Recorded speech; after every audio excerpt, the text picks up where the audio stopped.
Season 7 continues to surprise me. I was actually talking with Pax about this literally just last night. He and I were playing Star Trek Online. It's relevant, don't worry, I'm getting to it. And we were talking about my journey through Season 7 for the sake of these videos. And I commented how weird it is how good so many of them are, because by memory I don't remember Season 7 being that great. You know, if I rewound time back before I restarted, I'd look back like, yeah, Season 7 was there, but I didn't have any particularly fond memories of it. I'm not sure why that is in hindsight. I'm really liking most of this stuff as we go through it. Now, this particular episode was written by a grand total of about 5 people, depending on how you define it. So, there's no denying that there's some issues when it comes to this episode. But, and I'll talk about those in a bit. I mentioned how Star Trek Online is relevant. Maybe I should save that for the end. I'll save that for the end. Let's talk about the writer situation. This episode feels a little schizophrenic. Basically, certain scenes work really well, and then almost immediately segue into something that doesn't. But regardless of opinion, because that's opinion that I just gave, a lot of the writing feels like it was written by multiple people. Like, literally, a scene was written by one person, and then that person handed off the script to someone else, and they wrote the remainder of the scene. A lot of the episode feels like that. And there are several sections which are just kind of... Now, I want to give a quick comment here. Picard is interesting in the way he deals with the Klingons. As I'll talk about when we go through TNG, Picard sort of developed a working relationship with the Klingon people and Klingon culture. By about season 3 or 4, it was to the point where Picard actually knew enough about Klingon culture to basically stand up to it as an equal, to be able to interact with Klingon culture correctly. As he should. Picard is a trained diplomat, and a very well-versed diplomat, unlike, say, Archer, who says he's a trained diplomat and has no idea what he's doing. But you get what I mean? He adapted, as you should in circumstances like that, to be able to equate to the local culture, in this case the Klingon culture. Janeway's approach to it is kind of interesting, because it feels mostly like she's just trying the best she can to not deal with it. Like hot potato. Nope, nope, nope, nope, nope, nope. Everything she does it seems to center around that. I have a feeling Janeway herself wouldn't really fit in with Klingons or Klingon culture. While she has her moments, and I do probably have a more positive outlook on Janeway than most people, thanks in no small part to Kate Mulgrew, I do have to admit that I think she would be a completely lost individual if she actually had to interact with the Klingons on a regular basis. Imagine if she was involved in the Klingon Federation conflict back during DS9, just to give you an example of that. So the teaser sucks in this episode, and it's really weird because it's actually the second teaser we got. The original teaser was actually far more engaging, in my opinion.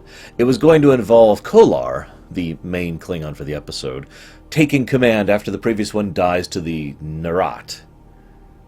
And then, you know, cut to teaser, and then we have the opening battle. And I think that would have worked a fairly large amount better, personally. But what's really weird is it feels like the teaser, the great teaser, is right there, and they just miscommunicated. Let me explain what I mean. I want you to imagine that you're sitting down. Rewind time back to... give me a moment. Rewind time back to February 7th, 2001. Had to look it up. And there you are, sitting down to watch Voyager. You know, and it opens up. And all of a sudden, they're talking about, we're under attack! And the camera pans over, and there's a frickin' blatantly obvious Katinga-class battlecruiser. Now, I know it's a D7 in the episode, but it's the iconic Klingon battlecruiser shape. It's right like that. It's right up there with the Bird of Prey. The Burrell, if you will. Yes, I know the names of the ships. Shut up. Anyways, so you see that thing, and it's like, huh? Cut to... And that's it. Just 10 seconds. Boom. Cut to credits. That right there would have been an amazingly effective teaser. Immediately grips your attention, and it's very efficient, because within a few seconds of visuals, dozens of questions pop up immediately. Why are they under attack by these people? Are these people, you know, the assumption that would be presumed is, oh my god, it's the Klingons. What the hell are the Klingons doing in the Delta Quadrant? Maybe Voyager has actually gotten home, or maybe this is a simulation? And of course, the more hardcore geeks might be able to look at that and say, well, hang on a second, maybe that's a Romulan ship, because, the Romulans used the D7s as well. And it's like, what's going on? And there's just so much stuff that just a few seconds would get across. Instead, the teaser lasts forever, and it chops off at a very unnatural point. Like, the tempo is like, dun, dun, dun, dun, and then there's the cut, basically in mid-stride, and then it continues the stride when the cut ends. Like I said, it legitimately feels like they just did the cut on the wrong part of the intro clip. I get why they didn't obliterate the D7 immediately. I do get that. I wouldn't either in Janeway's position. You see a frickin' D7 cruiser out in the middle of the Delta Quadrant. Curiosity is going to overwhelm, a lot of other things, at least until things get dire, and a D7 is absolutely no match for an Intrepid class. So she was in no danger, and she probably knew that. So I don't mind that. What I do mind, maybe this is just bad taste in my mouth, thanks to Generations, but why'd they have to resort to technobabble? Why did they... I mean, I already gave it away. Once again, we have a top-of-the-line ship with an experienced command crew with, custom modifications that make it better than a factory-line model of the same ship. And they're facing a decades-old ship, which is terrible and not modified and actually falling apart in both cases. Also run by Klingons in both cases. And in both cases... The top-of-the-line Federation Command Crew Amazing Starship has to resort to technobabble to win. In this case, I'm a little more forgiving of it, because, again, the goal was not to defeat them. The goal was simply to, hey, let's talk. But, really? Now, that being said, I will admit that this is probably some of the most tame technobabble we've seen. In fact, the technobabble that they use, which is basically just a specific type of scanning, is way less severe than, let's try to use this specific technobabble bullcrap thing that we've invented that will disengage their cloak for a few seconds, which will enable us to shoot them. That's terrible. This is very minor. I only bring it up, though, because it feels strange to me, and it still does, watching them get the shields down to, as usual, I wrote it down, 51%, and they're just like, well, okay, I guess we can do this thing, rather than fire back when they're visible. And never mind the fact that the old cloaks were visually identifiable and easy to detect compared to the new cloaks. So they probably didn't even need the special scan. They probably just could be like, scan for ion trails. There they are, Captain. Fire. Anyways. I like Kolar. I really like Kolar. I felt like the actor is someone I recognized from something, but apparently I was completely wrong. I mean, he is in other things, and I looked it up, but nothing really struck out from even his other Star Trek appearance. So I have no idea who this guy is, but he did a very good job of portraying a Klingon. Probably one of the better, non-main character Klingon portrayals I've seen, actually. I was really impressed with that. And that brings me to something interesting to talk about. This is probably the only episode that really digs into Klingon culture in Voyager. We've had a couple others where it's touched on related to B'Elanna Torres. Two, I think, actually, ever. But this one really digs into it. And the funny thing is, this is going to basically be a backhanded compliment, but I like it in so much as that it presents... In Deep Space Nine, Ezri Dax has a line that I love, because it's so accurate. I forget the exact wording, but she basically says the Klingon Empire is dying. The nation, the organization, the culture, the structure of it is so decrepit and has been so stagnant for so long that they, as a functional people, are slowly grinding themselves down. The Empire basically being crushed by its own cogs and gears, if you will. It's a great line. She says it better than I do, of course. And it's a great scene, and it leads to some great stuff. Again, I'm not going to spoil. We'll get to that in DS9. But I mentioned that because I agree completely. Klingons are a very divisive topic among Star Trek fans. And this is probably the only time I'll really discuss Klingons when it comes to Voyager. We will be talking about them a lot more when it gets to every other show. The Klingons are basically the number 2 race when it comes to Star Trek. Some people think it's Vulcans, some people think it's, the Romulans or whatever, but it is actually the Klingons. The Klingons, if you think of Star Trek, humans are always at the top. There's reasons for that. But Klingons are always right below that. I don't mean like in terms of power or whatever. I mean in terms of presence. How prolific they are throughout Star Trek.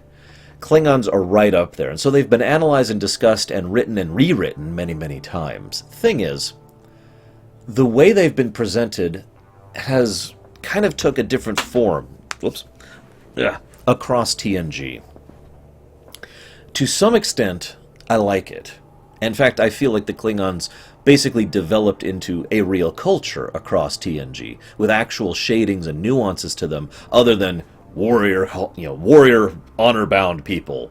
You know what I'm talking about, right? Almost every science fiction, and fantasy for that matter, fictional work, has I could just say every speculative fiction piece of work has one honorable warrior race. I mean, I bet you could name a dozen right off the top of your head right now. It's one of the most common subtypes of, well, we need a culture, quick, honorable warriors, there we go, boof. It's actually one of the reasons I've gone out of my way to never introduce that type of people in my own races that I've invented, because, and I admit this is a bit of a pendulum theory thing, but I just want to avoid that particular stereotype, because it's been so done.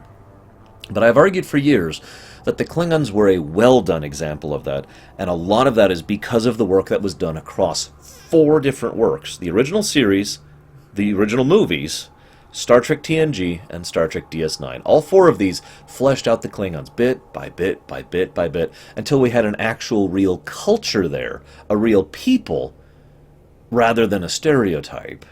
Now, I know a lot of people disagree with me on this. I've actually gotten some people who have blasted me for that opinion in the past and told me, no, Klingons are just stupid, and they're just another warrior, raw race like everyone. But I disagree, respectfully.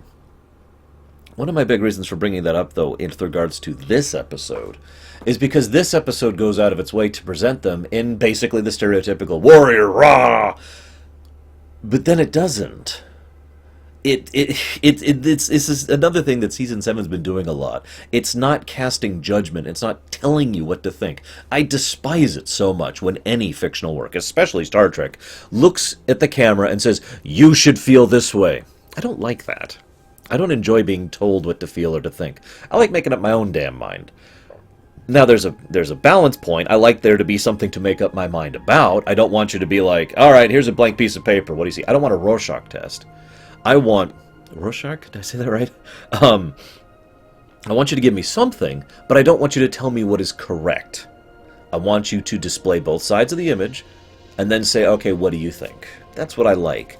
And this episode has done that with regards to the Klingons. Because we see Klingons who are raw warrior.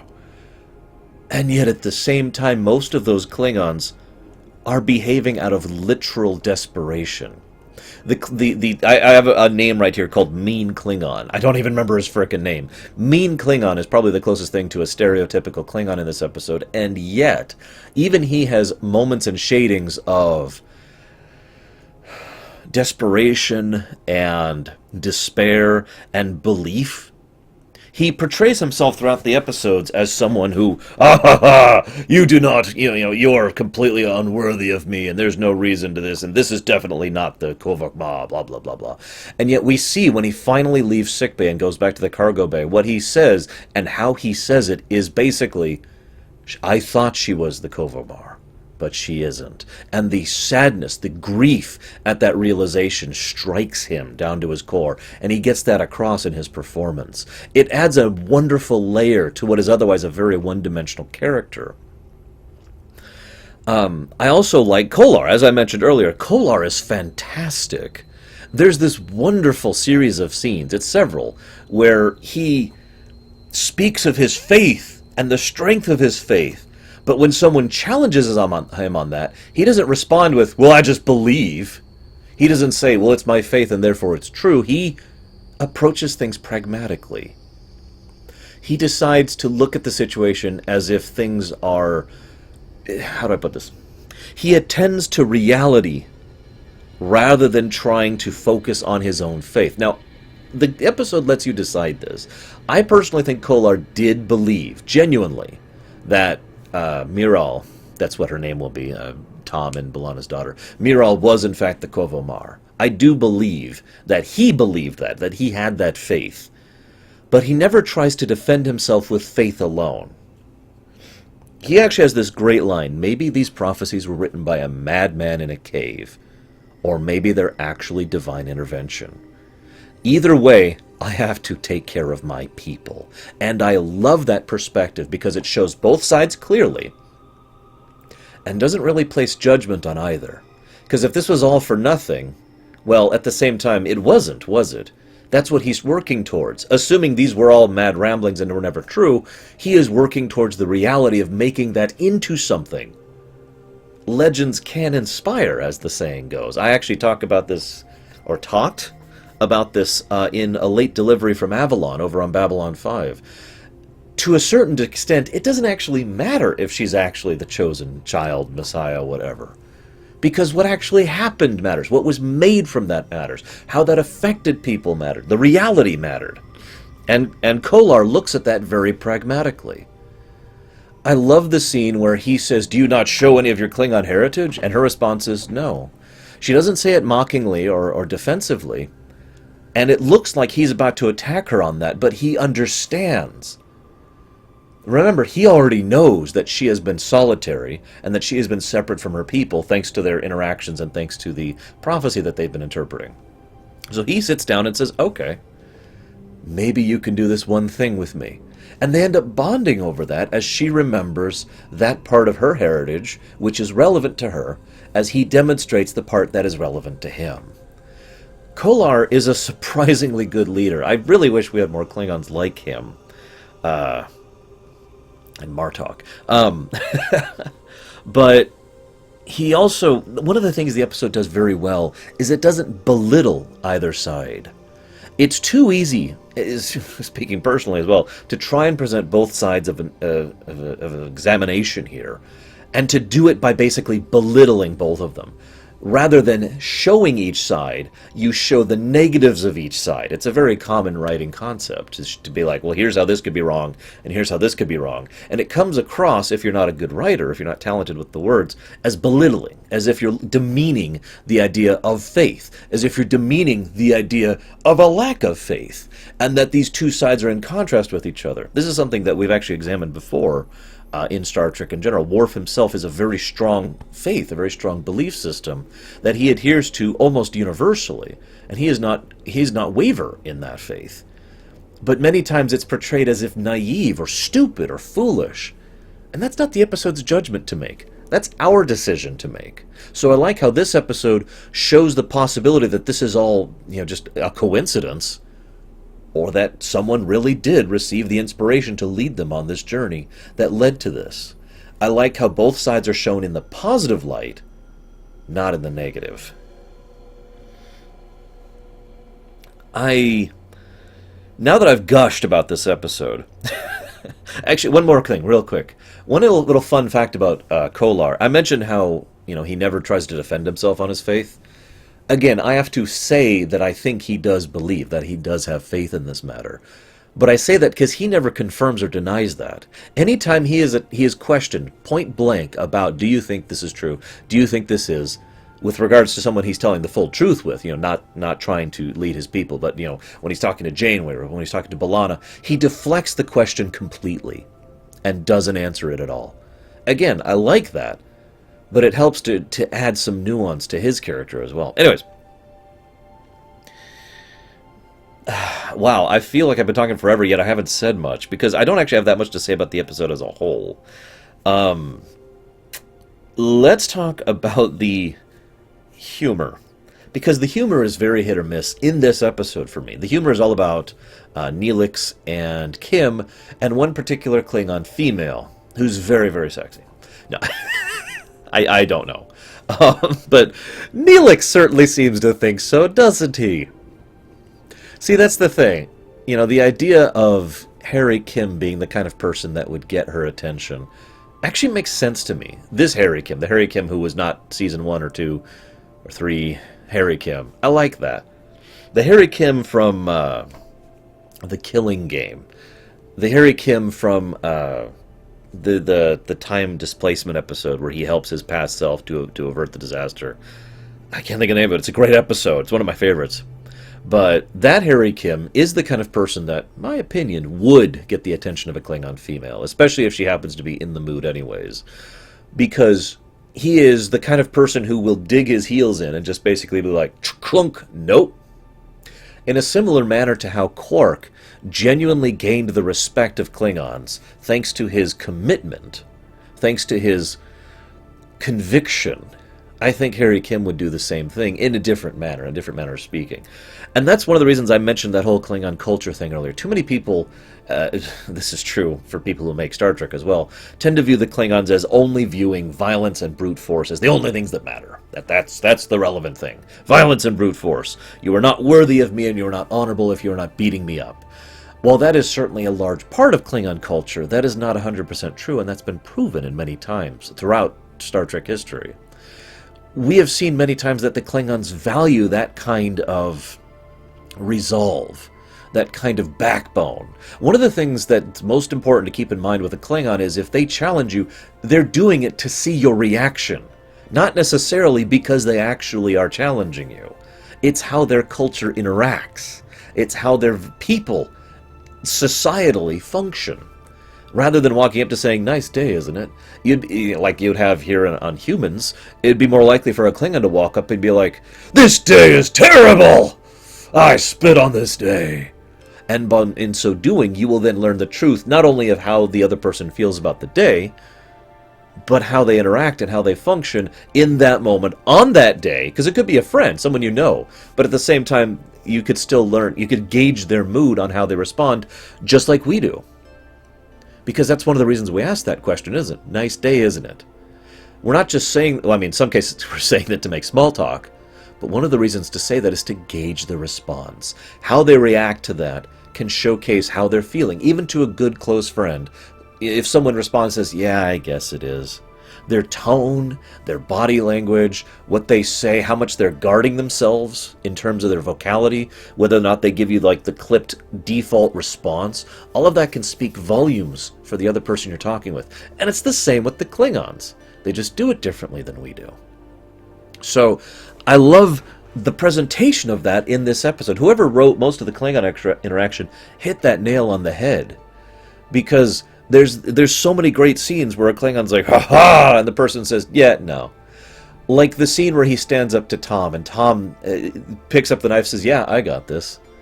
Keeping in mind that Klingon probably knows his time is coming soon-ish, old age and all that, right? But on top of that, he is seeing the reality of the situation. And remember, based on his later interactions, it's pretty likely he genuinely believed that this was the case, that he was being convinced over time. Despite his obstinance, despite his opposition to the idea, he was doing so to test it, not to disagree with it. Hence the way he interacts with Tom, hence the way he interacts with B'Elanna, hence the way he dismisses Janeway. It's all actually surprisingly well crafted, which then makes me facepalm. So there's a scene where Kim goes into the doctor and says, I've got the bite, and he says, yeah, so you can either kill her or have sex with her. Have fun. Here's your official approval. I can't even say it. Props to Robert Picardo. He does the straight man. He deadpan. Wonderful deadpan humor of he's just, yep, here's your official notification of interspecies relations. Please make sure you inform the captain as well. What? But then on top of that, and then there's the scene where Neelix is like, ah, Krong, flee, puny mortal, because Neelix is so clearly into her. And then the scene where she and him are like, ah, and just ever having destroyed everything. All of that's great. And yet somehow the writers just completely screwed it up. And I say writers, again, because the schizophrenic multiple writers problem I mentioned earlier, because then that's interspersed with humor of, ha-ha, Neelix is a dick, I'm just going to say it, to Tuvok. The way Neelix interacts with Tuvok is actually pretty horrible. I tell him to get the hell out under those circumstances. I could have seen Neelix going to Tuvok, especially at this stage. This is Season 7. Tuvok even admits, I enjoy your company. Says that flat out. for a Vulcan admitting that says something. But for Neelix, what I could see more is Neelix coming to Tuvok and saying, Mr. Vulcan, Mr. Tuvok, I need some place to sleep. I have given up my bunk to a family, and I would like some place to sleep for the night, please. And Tuvok grudgingly giving it, and then we could get to the rest of the scenes. That would work a little bit better, instead of him just forcing his way in like a dick. And then later on, he destroys Tuvok's quarters. That is a serious party foul, by the way, in addition to just being plain rude and horrible. If someone trashed my room because they were screwing some hot alien chick, I wouldn't high-five them and say, hey, that's awesome. I'd say, get the hell out, and I might not talk to them for a while, because I would be genuinely upset about that. That's not cool. That's not funny. And it's so weird that Neelix goes back and forth between being perfectly fine and terrible. But again, I already kind of gave my reasoning for that. I also want to mention, by the way,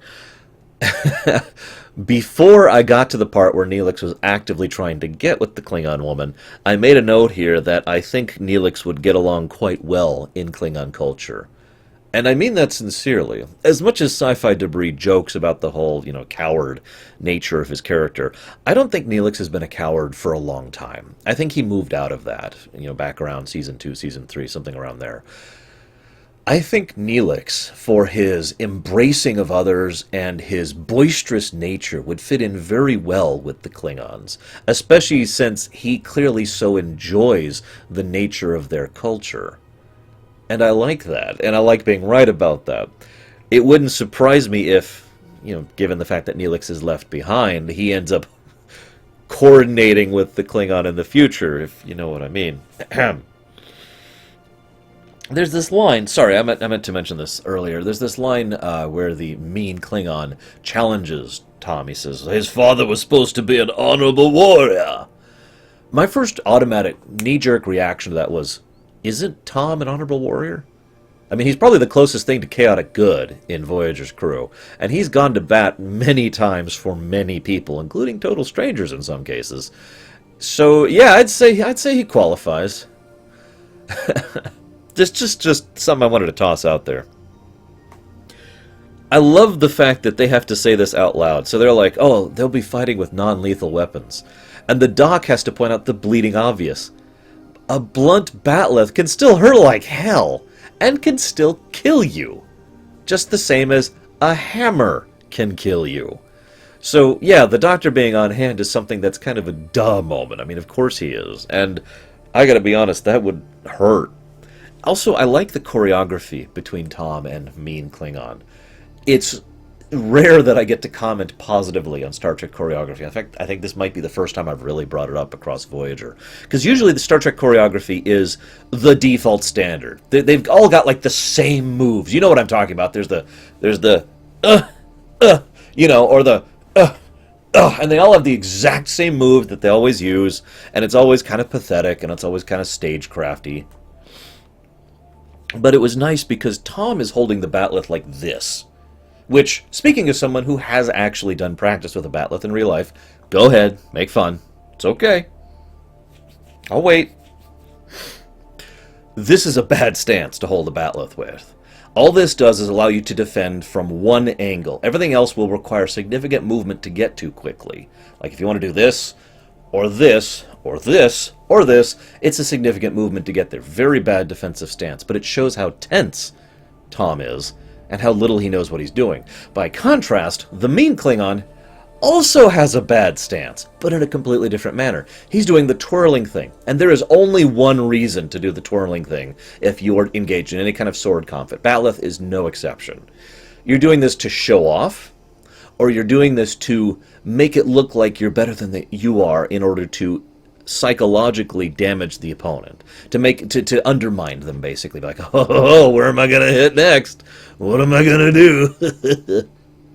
Also, as much as I make fun of certain things, I do love the writing connection point of this battle to the death, or to the fall over 3 times, leading directly into the medical plot. I like that because the medical plot had to come in at some point. But they did something smart. Too often Star Trek will show us stuff early on, right? And early on in the episode, it'll be like, here's a hint of something. And astute fans will figure it out almost immediately, because they're not very super subtle about it. Then at about Act 3 or so, they'll just say it flat out, assuming that we are morons, even though we probably figured it out 2 acts ago.